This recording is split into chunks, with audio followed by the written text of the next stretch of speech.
We work hard as physicians to take care of the health and well-being of our patients. But when it comes to our money, do we have the same condition of care? Probably not. Let's change that together. Welcome to the Financial Freedom for Physicians podcast, where we'll fight and advocate for your financial literacy. As always, I'm your host, Dr. Christopher Liu. Thanks for being here. Let's jump into the show.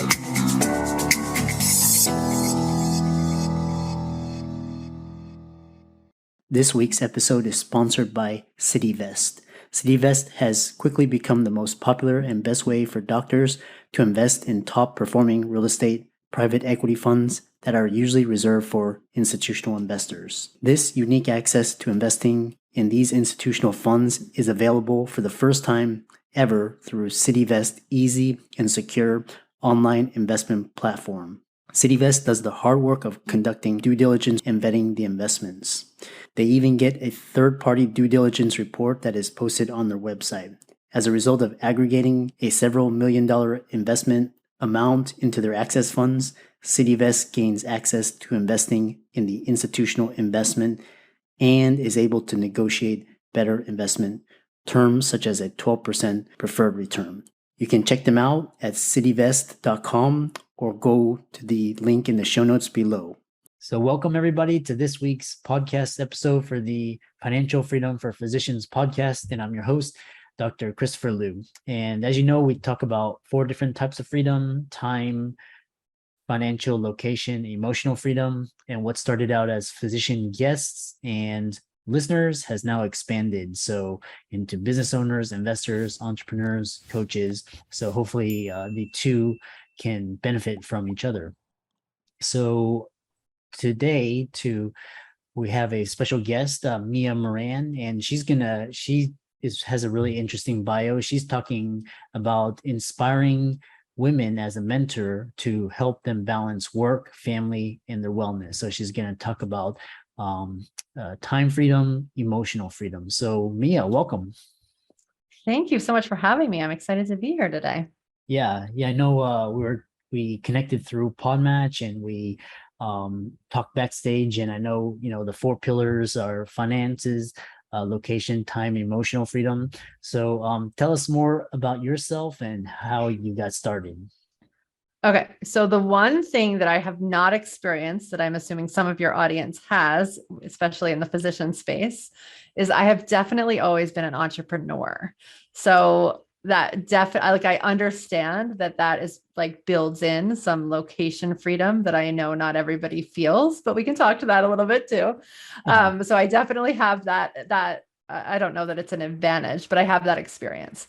But in being an entrepreneur, I haven't always been the same kind of entrepreneur. So I started off actually owning a pretty big design firm, actually, which I grew while having 3 kids who are now teenagers, but at the time they were babies. And so my experience began kind of as really indebted to my business and having this experience where one day I remember looking across my desk, and at the time I had 3 kids under the age of 5. So for anyone listening who has kids, you can imagine that this was somewhat of an intense motherhood moment.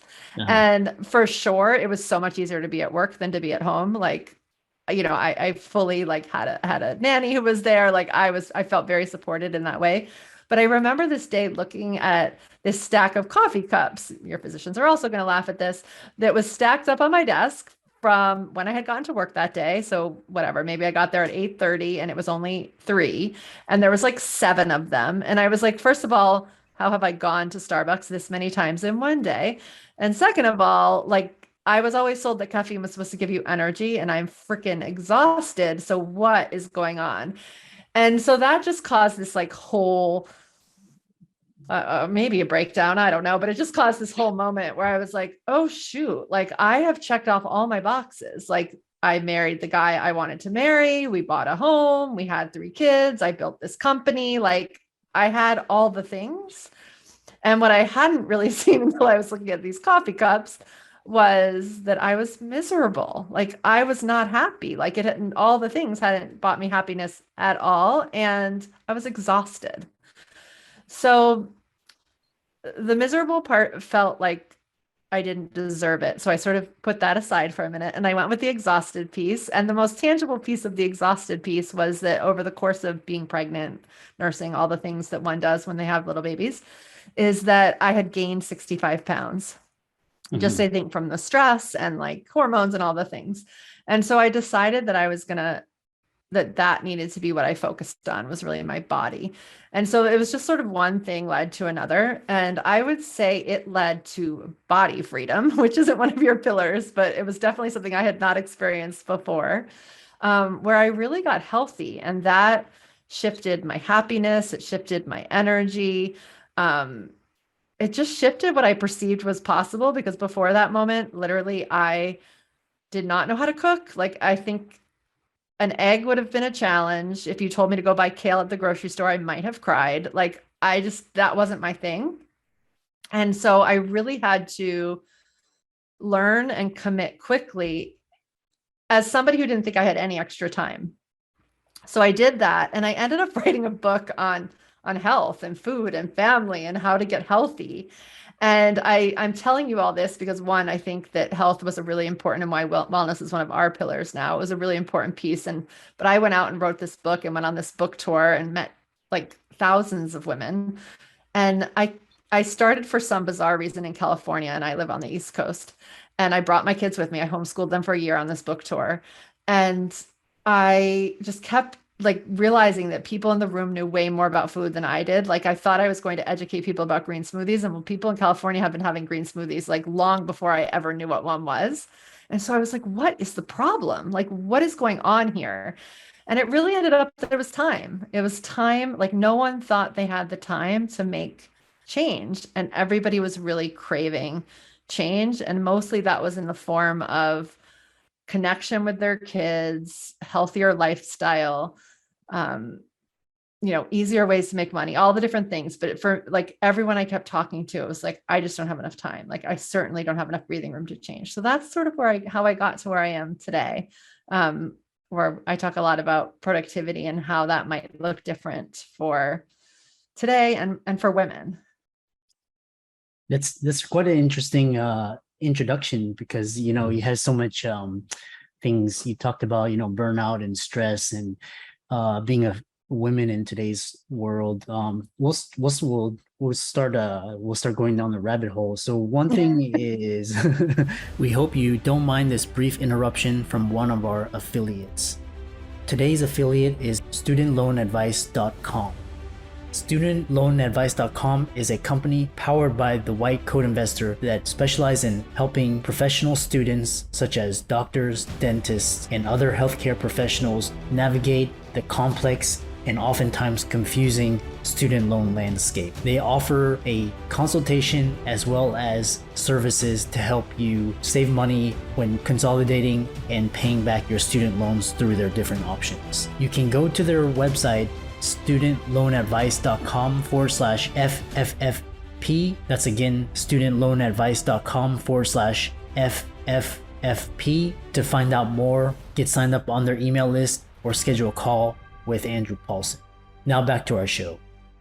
You talk about having it all, and Yeah. and how specifically can we each have it all, and or whatever having it all means in today's society. Exactly. And I think that's like the most important piece of that, because I think we really have to define that for ourselves. Yeah. And I think especially, I would imagine, for everyone who's listening, who's still in medicine, like, as women, I just think it's so embedded in like everything, like from magazines to where we came from, to like that we either are good at work or we're good at home. And like, there's this huge divide the second your kids start school that like, you've chosen. And I've had this interesting thing of like, I never actually felt in either camp, because in some sense I had this time freedom always as an entrepreneur. So I didn't really like relate to the people who were like being told when to be at work. Yet I totally didn't relate to the moms who were home either. And so I think that was this like middle way through for me, where I was like, wait, like, why do we have to choose this? And then for everyone, no matter which you choose, whether you're going to like be a good mom or be good at work, which is ridiculous because of course you can do both those things. We so often leave self-care on the plate, and especially for like, I'm assuming that, a lot of maybe your working audience, is part of this sandwich generation. So whether you have kids or you have parents, like I just meet so many women who are actually in the middle and like, they're not only caring for kids, they're caring for older people. It's like ridiculous what we have to do. And taking care of ourselves just gets put last. And so those are the alls that I'm really referring to.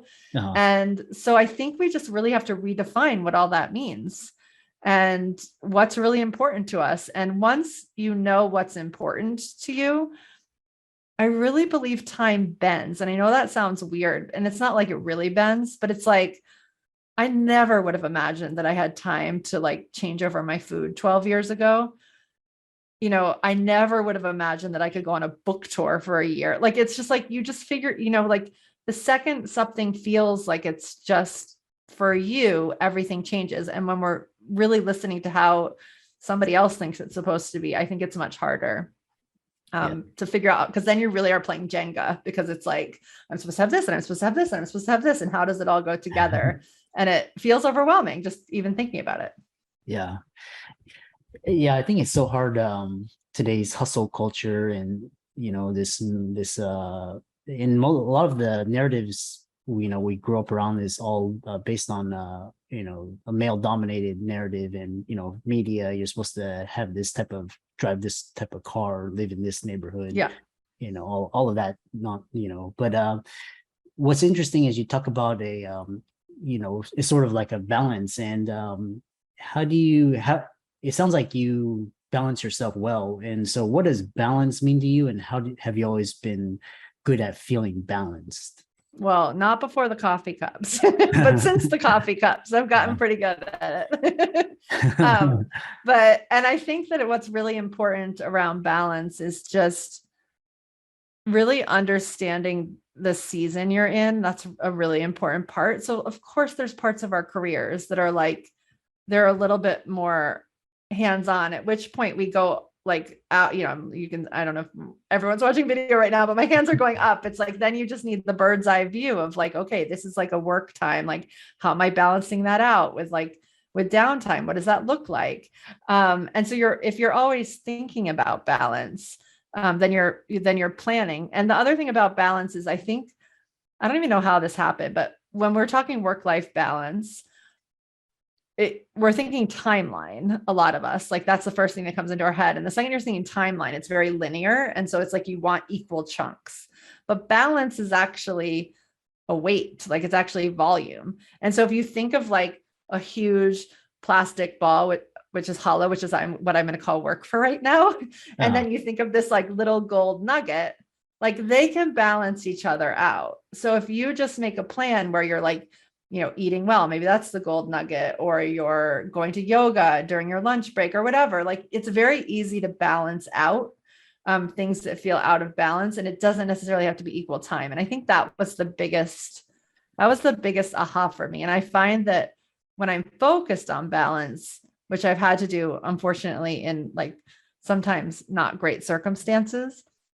Mm-hmm. Like last year, one of my children didn't thrive during COVID. And so it was a lot of attention toward that child, and my business thrived. Like, I just feel like when you're really thinking with the lens of balance, you figure out what it takes to balance the thing out. And it doesn't have to be effort. I think that's the thing. We always think it's more time, more effort. But I think it's just really thinking in advance and thinking as sort of the next version of yourself and what that would look like.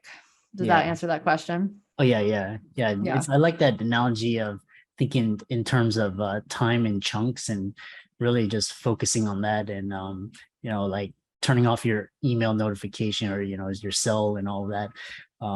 And the other thing is, what is the first thing we should look at when we're feeling overwhelmed? Just what is it? More awareness? Tell us more. Yeah, so balance, ease, joy, like all those things, they're all feelings, right? And so is overwhelm. So I think that's the first thing, is it's like, oh, like it's just catching that. And obviously there are moments when we're doing a lot of things and it overwhelms our system, but it's like, I'm overwhelmed right now. I don't have to be in a constant state of overwhelm. That's more of a choice, right? So one of the things I love to do is just catch like, oh, like I'm feeling really overwhelmed because I have this stack of, paperwork. I have this stack of patients that I have to write all these reports on or whatever, and so it's like, and that's feeling overwhelming, like in this moment. But that doesn't mean we have to be in a constant state of overwhelm around the fact that we always have to do paperwork. And so to me, that sort of starts to shift like the conversation of how I'm feeling about overwhelm, because overwhelm can be, to me, can just be this consistent story of like, it's too much, it's too much, it's too much. So really just like catching ourselves of like, yeah, it is too much right now. And I'm going to balance that out by leaving at 3 or going home and hugging a kid or having a healthy meal or, going to an exercise class or whatever that looks like for you. Yeah. Yeah, that's interesting. I know you talk a lot about finding flow when you're constantly in survival mode, and how maybe pushing less and being way more productive. Yeah, it's really interesting. I know a lot of physicians, especially female physicians, because they have their careers, but then they have to juggle their family and all of these responsibilities, so it can be quite daunting. Yeah. I mean, I think so many doctors are burned out just after COVID, and but I'd like to transition into food and wellness, and how does that impact work-life balance? Yeah. So can I say one thing about the thought before first? Like, Yeah, oh, yeah. okay.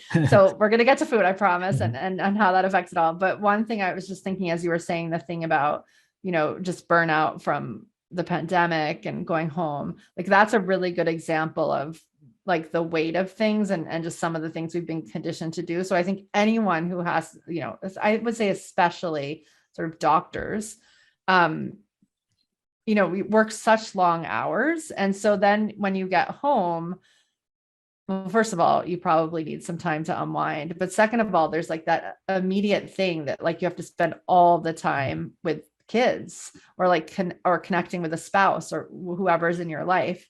And that's an example of like the gold versus the plastic. Like, Mhm. yeah, you could spend all your free time with your kids, that you're not working, but probably that will lead to overwhelm and burnout really fast. But that to me, that's an example of like, but if I choose to come in, like take care of myself or not even come straight home, but like have a path, like, that maybe that is when I, just breathe deep in the car for 10 minutes or do a meditation or go move my body or whatever it is. And then I walk in and I'm fully present, even if it's just for 10 minutes, that's much more connecting to a kid or a spouse than like 8 hours of you being stressed. So that's an example of like how we can balance it out and it can be a lot less overwhelming. So I just had to say that for anyone Yeah. who that serves. So then food. So for me, that was the piece of that journey 12 years ago that I just had to figure out how to really keep in, because when I cleaned up my food, sometimes I describe it as like I went to a therapist for 10 years. Like it increased my happiness and my productivity and my focus in a way that I had no idea that it could do that. And so I think it's really important that we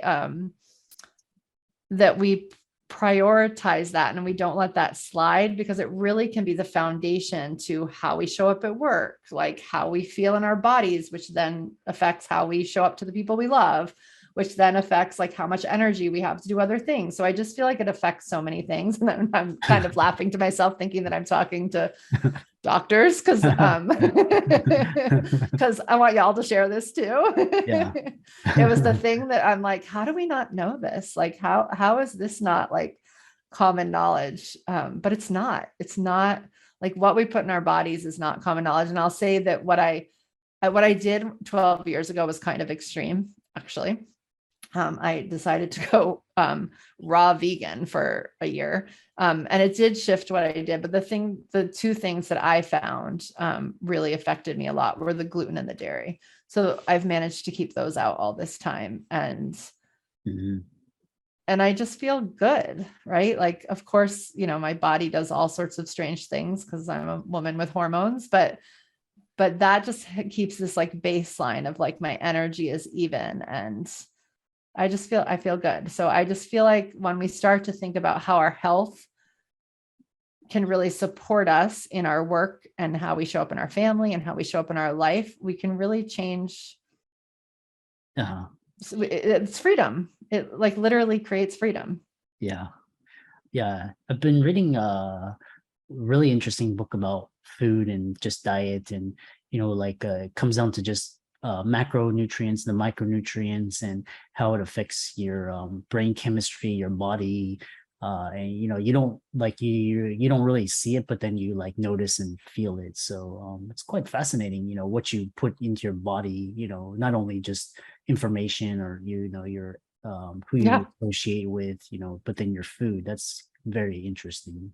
So, Yeah. And how you move. Yeah. All the different parts. And it's so easy when we get busy to, yeah. I guess COVID made it a little bit harder, but it's so easy to go get takeout and like do this thing in passing and not really think about it. And, then summer brings in all these like, gatherings of people, and we hate to say no, but I don't know. The second I really,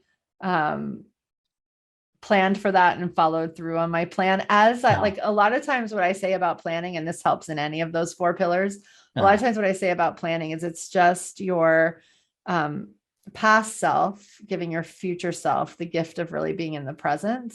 So it's like when you're planning, I always like to think that it's my future. I try to like really get in alignment with the future me, which would make very different decisions than the current me, right? And the current me, like I want like French fries. Future me is like always healthy and energetic. So she might make a different choice. So I try to channel her to make my plans. And then it's like when I'm in the moment where it's time to follow whatever plan I've made, it's like, oh yeah, like she wants these things. So it's to me, it relates a lot to money, because money, it's so easy to like spend now, but we know that saving, you know what I mean? Like there's a lot of parallels there. So food for me, it's just like, how can we make smart choices for our future, which it's not always easy to make those choices in the moment. Yeah. It's been a great conversation, and I know all the particularly the female cohort will really resonate with what you're talking about. And how can people get a hold of you, contact you, maybe work with you? Any links or resources would be greatly appreciated. Yeah. So our website is plansimple.com. And we have a free course there actually that's called From Overwhelm to Ease. So it just takes through the process of really understanding both as emotions and then figuring out how to plan your day. And then I also have a podcast called the Plan Simple Podcast. So anyone who listens to that can go, he listens to podcasts, that might be a really good resource. And the way that we work with people is really around planning and productivity. So we work with people to really figure out what they want and to make a plan for it. And then we literally like are very handholdy around making sure that women follow through. Because I think it's one of the places where we've left to our own devices. We haven't been guided. And I think we all need to take personal responsibility for what we want, but we don't necessarily have to do it alone. And women very often do all the things alone. Yeah. Especially in this day and age, we have so many resources and we have communities, so it's so much easier to get started. So, well, thanks so much for coming on to the show, and we'll be looking forward to hearing about your future success. Thank you. Thank you so much for having me. I'm excited that you made it for another episode. You are truly the best. If you've been following the show for a while, you know that my passion is to bring you the education you need to find your path to financial freedom. Please come back week after week for new content, new resources, and great guests. Until then, if you haven't already, please be sure to check out the website, www.drchrislumdphd.com, for more support. I'll see you next week.